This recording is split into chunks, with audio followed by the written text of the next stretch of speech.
And with this one planted with that tree. The leaders of the commercial Unfortunately, we're going to have to cut that short for you. If you'd like to watch it in full, you can on APAC, the interview with Jeff Blyce. Let's go to Tony Abbott now. And we've got to make sure that this is a peaceful and productive part of our economy and part of our society. And I do regard myself as a friend of the commercial construction industry. I had 3 years as Workplace Relations Minister, and I regarded myself as a responsible reformer.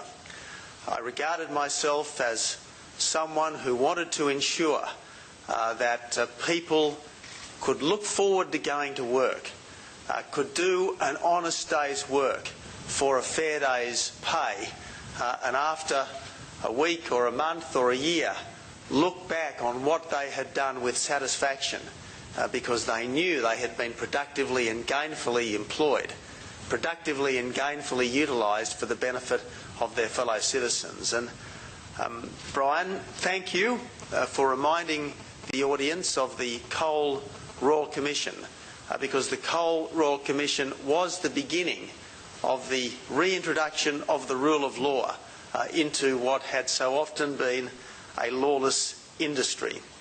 It did lead to the establishment of the Australian Building and Construction Commission, and this did mean a period of unparalleled tranquility and productivity in your industry.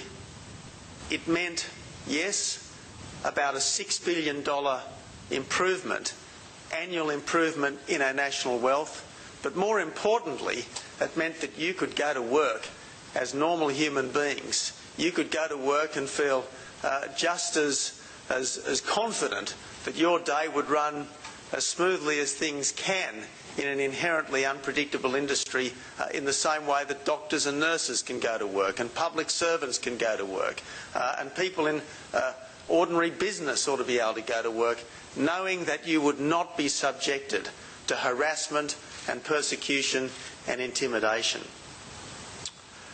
But it is still needed, that strong cop on the beat. We still need a policeman to enforce the rule of law in what can be a very tough industry.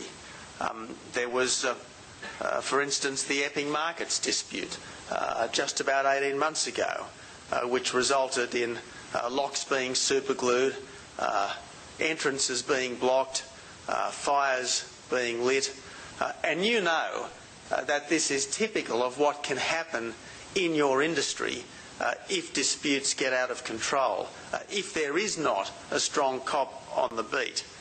As it happens, the Australian Building and Construction Commission took action over the illegalities, the flagrant, rampant illegality that took place at Epping Markets, and fines of over $500,000, fines and costs of over $500,000 were imposed on people arising out of that. If you have got serious sanctions for law breaking, eventually there will be much less law breaking. But if you haven't got a body that can take malefactors to court, well, the malefactions will continue.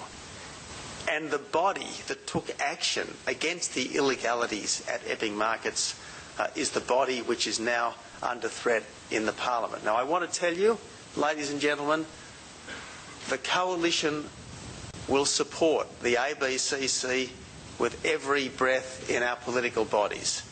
We regard this as one of the great achievements of the Howard era, and we will fight for it. And if we lose this fight in the Parliament, we will restore the ABCC at the first available opportunity, and we will restore it with new vigour, because a commercial construction industry without a strong cop on the beat will once again be a lawless industry. And we will need to come again to the rescue of this industry in the future, as we have in the past. Now, it's interesting that the government, which has always paid lip service to the need for a strong cop on the beat in this industry, is now proposing that law enforcement will be the province of Fair Work Australia. There will be reduced penalties. There will be reduced independence. Worst of all, there will be a changed culture. It won't be the Australian Building and Construction Commission culture led by John Lloyd and Nigel Hadgkiss. It will be the Fair Work Australia culture. And we have had some insights into the Fair Work Australia culture quite recently as we have watched the investigation of the Health Services Union. And my fear, if the ABCC is replaced with an arm of Fair Work Australia, is that illegalities in your industry will be pursued and extirpated with the same vigour, the same relentless, remorseless vigour that we have seen brought to the pursuit and extirpation of rorts, rackets and rip-offs inside the Health Services Union. And we know that the investigation of rorts, rackets and rip-offs by Fair Work Australia into the Health Services Union is now into its 4th year. An absolute disgrace.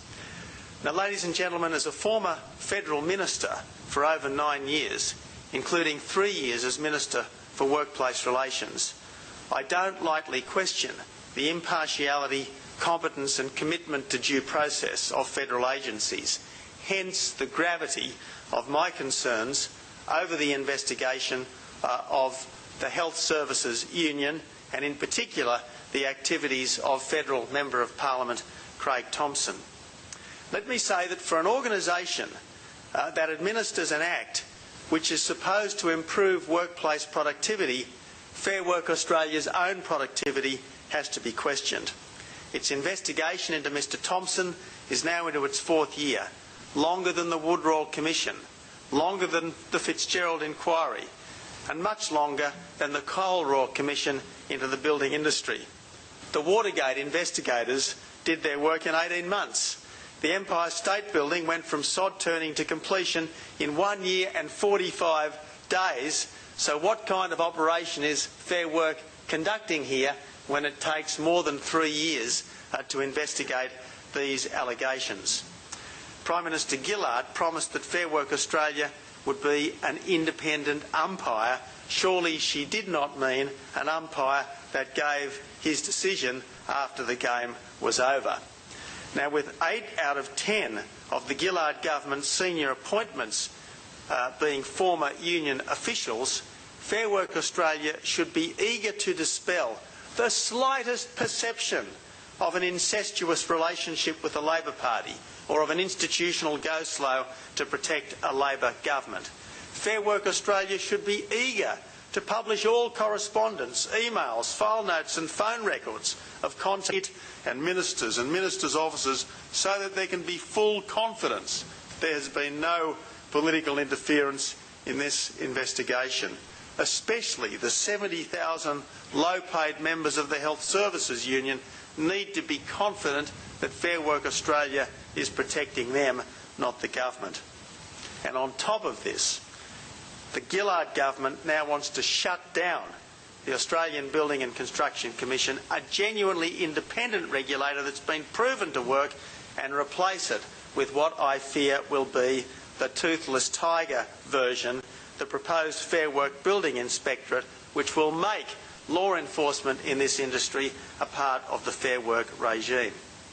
If it takes a Fair Work agency over 3 years to manage one single investigation into the activities of one union, how are they going to manage multiple investigations into a sector which is dominated by some of the toughest employers and the most militant unions in this country? So, ladies and gentlemen, I think your industry faces a very, very serious few months. A very, very serious few months if the Australian Building and Construction Commission, even in its current emasculated state, is replaced with what looks increasingly like a toothless tiger, designed to sweep under the carpet the problems in this industry and to allow the thugs once more to dominate workplaces. We do have lots of industrial relations problems in this country right now. The growing problems that you are experiencing are typical of problems that businesses and individuals are experiencing right around our country right now. There are more strikes. There is less productivity. There is more red tape. And there is less flexibility. And what we need in workplace relations generally is responsible, common sense, careful reform that works with the decent managers and the decent workers of this country to try to ensure that decent businesses can flourish and honest workers can do a fair day's work for a good day's pay. And these are the kind of reforms which the Coalition is determined to put into place should we win the next election. What we don't want to do is to see harassment, official harassment of decent people going about their business. One of the many concerning features of workplace relations development over the last couple of years has been the increasing persecution of independent contractors. There have been ATO crackdowns. There have been inquiries, including inquiries by the revamped ABCC. I want to assure people in this room that under a coalition government there will be no official persecution of independent contractors. We think independent contracting is a very important part of our economy. We think independent contractors are an important element in getting the flexibility and the productivity and the creativity into industries that Australia so very much needs. Ladies and gentlemen, my basic mission, should the Coalition win the next election, is to get our economy strong. Because if we have a strong economy, we can have a stronger society. The Coalition has done it before, and we can do it again. I remind you that between 1996 and 2007, there were more than 2 million new jobs in this country. Real wages increased by more than 20%, and the real net wealth of each and every Australian more than doubled. Increasingly, the Howard era looks like a golden age of prosperity, which is now gone. Because since 2007, real net wealth per person in this country has declined, productivity has stagnated, and 2011 was the first year in more than 2 decades when not a single net new job was created in our economy. And we can have all the beltway bull dust arguments about who said what to whom and what's been forecast for what year. We can have all of those arguments, but the bottom line is that there was not a single new job created in our economy last year. We've had an avalanche of job losses announced in the first 2 months of this year.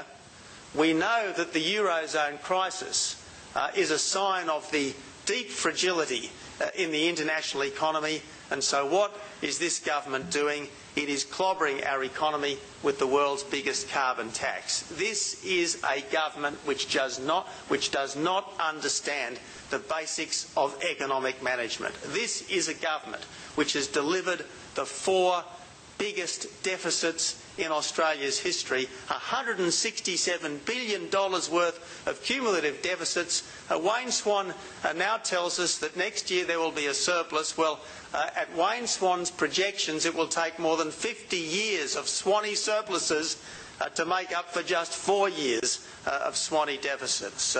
So, ladies and gentlemen, our country needs effective economic management more now than ever before, and that is what it is our mission to deliver. We will get spending down and we will get productivity up. We need to get spending down because that is what is necessary to get the borrowing down, to take the pressure of interest rates and then to get taxes responsibly down. And it won't be easy to get spending down. I know that. But we've done it before. We can do it again. And simply by not proceeding with the carbon tax and the measures associated with it, we can take $31 billion out of government spending over the forward estimates period and actually improve the bottom line by $4 billion. So it can be done. And then we've got to get productivity up. And we can do it. We can do it by getting more people more productively into the workforce through intelligent, targeted incentives to get young people off the dole and into decent jobs. Seniors who want to stay in the workforce and off benefits. We need to get more productive public institutions, and those of you who work with government know just how unproductive public institutions can be. We need to reduce the red tape burden. We will require every federal agency to quantify the cost of its rules and regulations on business, and we will require each and every one of them to meet an annual target for cost reduction. We will get more competition in our economy by improving the ACCC, by looking again at the various legislations covering competition in our country. We will have more efficient infrastructure spending because we will spend the money in accordance with published cost-benefit analyses. There is not a single major project that the current government has funded which has had a published cost-benefit analysis. Think of that. Spending of the magnitude of $50 billion plus on the national broadband network, no published cost-benefit analysis. Well, ladies and gentlemen, it's no way to run a government. It's no way to run an economy. It's no way to build a better Australia, and that's why it will be so much different and better under the coalition. You know, because you are out there in a very difficult marketplace, just how important confidence is in building a better country, in having a stronger economy. You know all the decisions that are currently on hold because people just aren't sure about the future, just don't know what additional burdens this government is going to impose on them, because this is a government which thinks that the answer to every problem is another tax, another regulatory body, and further government borrowing. You know all of the decisions that are on hold because of this. It's very hard to have confidence in our economy when you can have no confidence in the federal government. And that's why it is so important that we have a change of government so quickly. Ladies and gentlemen, it is a pleasure and an honour to be speaking with you. In the end, the business of politics is not about making someone Prime Minister or Premier. If I could echo the words of the great Ben Chifley all those years ago, it is not about making someone Prime Minister.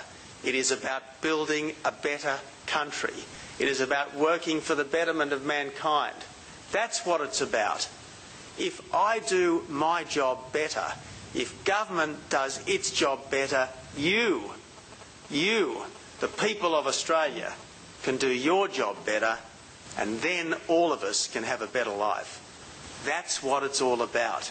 It's about making your life better, easier, more productive and more fulfilled. And that's why I want to see the ABCC, the Australian Building and Construction Commission, retained, restored and improved. Thank you.